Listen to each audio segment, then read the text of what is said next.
ಸನ್ಮಾನ್ಯ ಅಧ್ಯಕ್ಷರೇ, ತಾವು ಬೆಳಗ್ಗೆ 10:30ಗೆ ನಮ್ಮನ್ನೆಲ್ಲ ಕರೆದು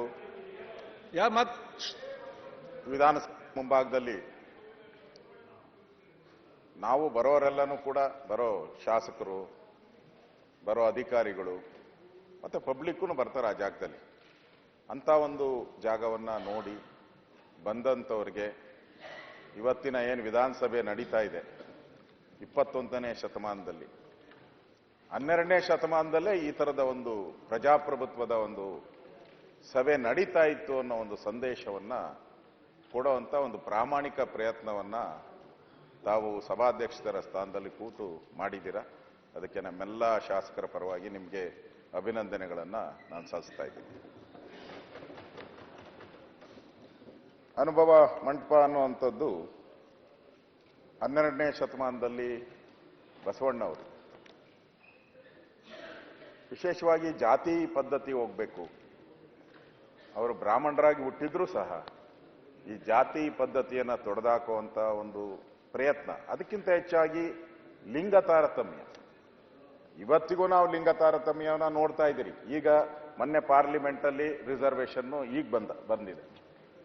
ನಾವು ಕೂಡ ಕರ್ನಾಟಕದಲ್ಲೂ ಕೂಡ ಜಿಲ್ಲಾ ಪಂಚಾಯಿತಿ, ತಾಲೂಕ್ ಪಂಚಾಯಿತಿಗೆ ಈಗ 33%ಗೆ ನಾವು ಬಂದಿದ್ದೀರಿ. 50%ಗೆ ಇನ್ನೂ ಬಂದೇ ಇಲ್ಲ.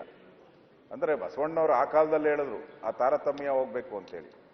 ಇನ್ನು ನಾವು ಅದನ್ನ 33%ಗೆ ನಿಲ್ಸ್ಕೊಂಡಿದ್ದೀವಿ. ನಾವು 50%ಗೆ ಯಾವಾಗ ಹೋಗ್ತೀರಿ ಗೊತ್ತಿಲ್ಲ.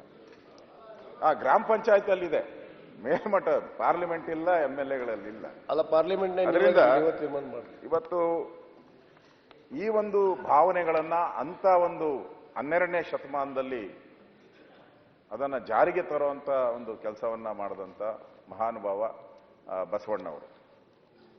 ಅವರ ಒಂದು ಚಿತ್ರವನ್ನ ನಾವು ಇವತ್ತು ಹಾಕಿದ್ದೀರಿ. ಈಗ ನಾವು 21ನೇ ಶತಮಾನದಲ್ಲಿದ್ದೀರಿ. ಮುಖ್ಯಮಂತ್ರಿಗಳು ಬಹಳ ಸವಿಸ್ತಾರವಾಗಿ ಅವರದೇ ದಾಟಿಯಲ್ಲಿ ಹೇಗೆ ಹೇಳಬೇಕೋ, ಜನಗಳಿಗೆ ಏನು ಸಂದೇಶ ಕೊಡಬೇಕೋ ಅದು ಕೊಟ್ಟಿದ್ದಾರೆ. ಮತ್ತೆ ಎಲ್ಲೆಲ್ಲಿ ಚುಚ್ಚಬೇಕೋ ಅಲ್ಲೂ ಚುಚ್ಚಿದ್ದಾರೆ. ಎರಡು ಮಾಡಿದ್ದಾರೆ, ಅವರೇನು ಇದಿಲ್ಲ. ಆದ್ರೆ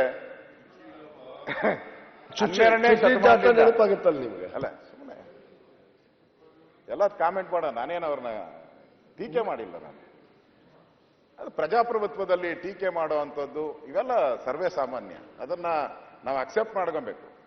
ಈಗ ಯಾವುದೋ ಈದ್ ಅಮೀನ್ ಇದರಲ್ಲೇ ಹಿಟ್ಲರ್ ಇದರಲ್ಲಿದ್ರೆ ನಾವೇನು ಹೇಳಕ್ಕೆ ಆಗಲ್ಲ. ಇಲ್ಲಿ ನಾವು ಹೇಳ್ಬೋದು, ಅದಕ್ಕೆ ಉತ್ತರನೂ ಪಡಿಬೋದು. ಅದರಿಂದ ಈಗ 12ನೇ ಶತಮಾನದಲ್ಲಿ ಬಸವಣ್ಣವರು ಈ ಜಾತಿ ಪದ್ಧತಿ ಹೋಗ್ಬೇಕು ಅನ್ನೋ ಮಾತನ್ನ ಹೇಳಿದ್ರು. ನಾವು ಅದಾದ್ಮೇಲೆ 12 ಆದ್ಮೇಲೆ ಈಗ 21ನೇ ಶತಮಾನ, 10 ಶತಮಾನಗಳಾಗೋಗಿದೆ. 10 ಶತಮಾನಗಳಾಗಿದೆ.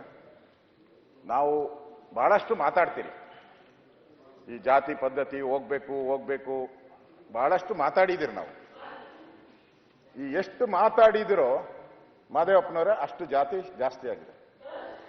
ಈ SCಗಳಲ್ಲೂ ಅಷ್ಟೇ, SC ರೈಟು ಲೆಫ್ಟು, ಅದರ ಕೆಳಗಡೆ ಇನ್ನೂ ಬಹಳಷ್ಟು ಹೋಗಿದೆ. ಇನ್ನೂ ಹೋಗ್ತಾನೆ ಇದೆ.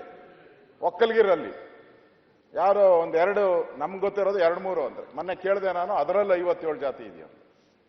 ಲಿಂಗಾಯತರಲ್ಲಿ, ಬ್ಯಾಕ್ವರ್ಡ್ಸ್ ಅಲ್ಲಿ.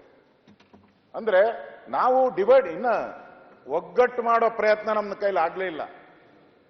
ಇನ್ನೂ ಎಷ್ಟೆಷ್ಟು ಆಗುತ್ತೋ ಅಷ್ಟೆಷ್ಟು ಭಾಗ ನಮ್ಗೇನೇನು ಅದರಿಂದ ರಿಸರ್ವೇಶನ್ ಸಿಗ್ಬೋದು, ಈ ಭಾವನೆಯಿಂದ ಹೋಗ್ತಾ ಇದೆಯೋ ಗೊತ್ತಿಲ್ಲ ನನಗೆ.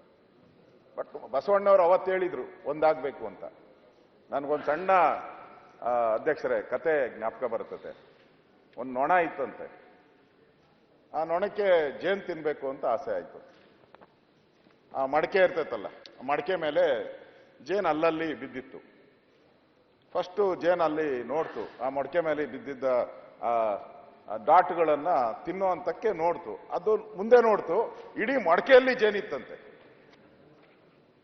ನಾನು ಈ ಸಣ್ಣದು ಯಾಕೆ ತಿನ್ನೋದು ಅಂದ್ಬಿಟ್ಟು ಮಡಕೆ ಒಳಗಡೆ ಹೋಗ್ಬಿಡ್ತಂತೆ. ಮಡಕೆ ಒಳಗಡೆ ಹೋಗಿ ಜೇನ್ ಮೇಲೆ ಕೂತ್ ಬಿಡ್ತದೆ. ಆಸೆ ಅನ್ನೋದು ನಾನು ಯಾಕೆ ಹೇಳಿದೆ ಅಂದ್ರೆ, ಜಾತಿ ಅನ್ನುವಂಥದ್ದು ಎಷ್ಟು ಬಲಾಢ್ಯ ಆಗಿದೆ. ಏನಾದ್ರೂ ತಗೊಬೇಕು, ಸಿಗಬೇಕು ನಮ್ಗೆ, ಅದರಿಂದ ಏನಾದ್ರೂ ನಾವು ಪಡಿಬೇಕು. ರಾಜಕೀಯವಾಗಿ ಬೇರೆ ಬೇರೆ ದೃಷ್ಟಿಯಿಂದ ಅನ್ನೋದು. ಆಮೇಲೆ ಅಲ್ಲಿ ಹೋದ್ಮೇಲೆ ಕೂತ್ಕೊಂಡ ಮೇಲೆ ನೋಡ ಏನಾಯ್ತು ಗೊತ್ತಾ, ಅದರಿಂದ ಆಚೆ ಬರಕ್ಕಾಗ್ಲೇ ಇಲ್ಲ.